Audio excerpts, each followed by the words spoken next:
Right, so welcome back. I know it's been a while.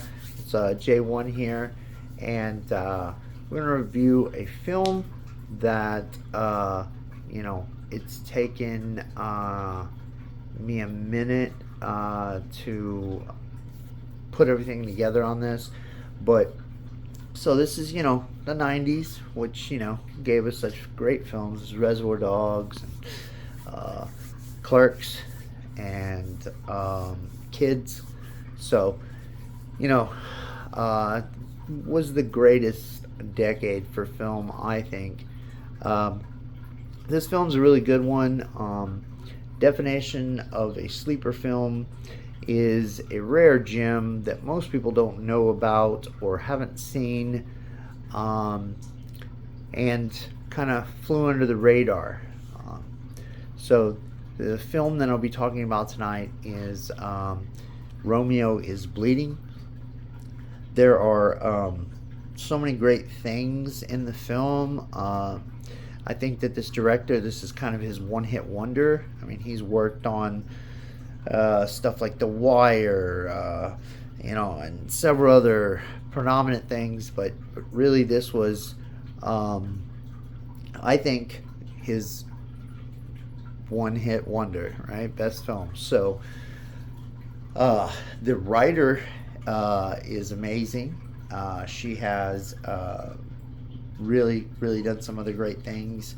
And so, all that being said, let's look into, without any spoilers, of course, uh, some of the things that I like most about the film. First of all, I think the overall story is pretty beautiful. Um, not everybody's got to be a dirty cop uh, to fall into this situation that Gary Oldman finds himself in, and also I think that this role, um, it's just my personal opinion, but I think this role helped him solidify what he did in a film called Leon, or you might know as The Professional, as the like kind of psycho cop. And uh, you know, I think that this got him there as an actor, and there's a lot of great people in the film. Juliette Lewis is in the film, um, and it's a complex, convoluted story with a great message. Um, and there's a lot of great quotes in the film. One of the things that I found most interesting, and I know this is small, but the use of the shoes in the film.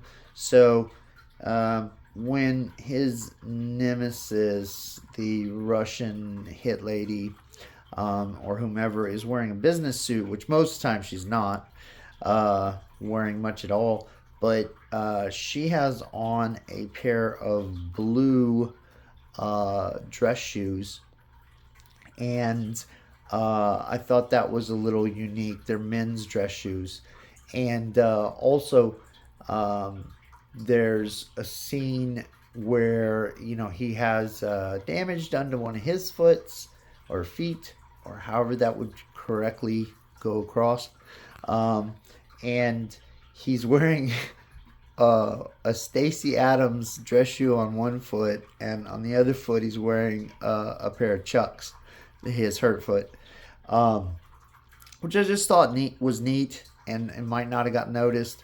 Um, so I think that the specific attention to the zooming in and out of that was kind of unique. Um, Also, I think the way that the narration works in this film is kind of how I'd like to see it. I just think that narration through the whole entire film, nonstop, isn't always super interesting. And pay close attention to the name of the narrator and the name of the Gary Oldman's actual character.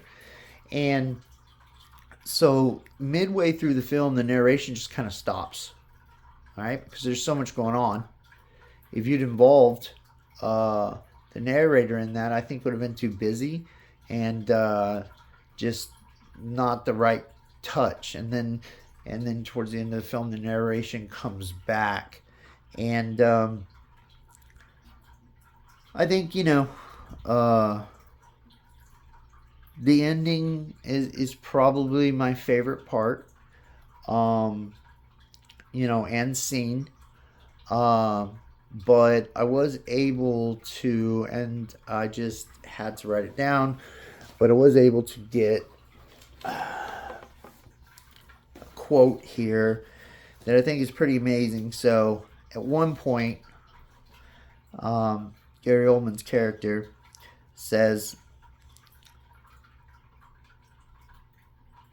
"Can I tell you something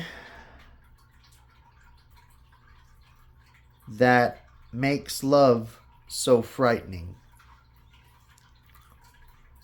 It's that you don't own it. It owns you."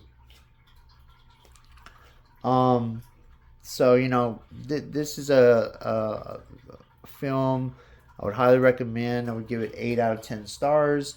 I would say the acting, directing, writing, it's all there. Um, and hopefully there'll be some more views moving forward. Thank you. Keep it one.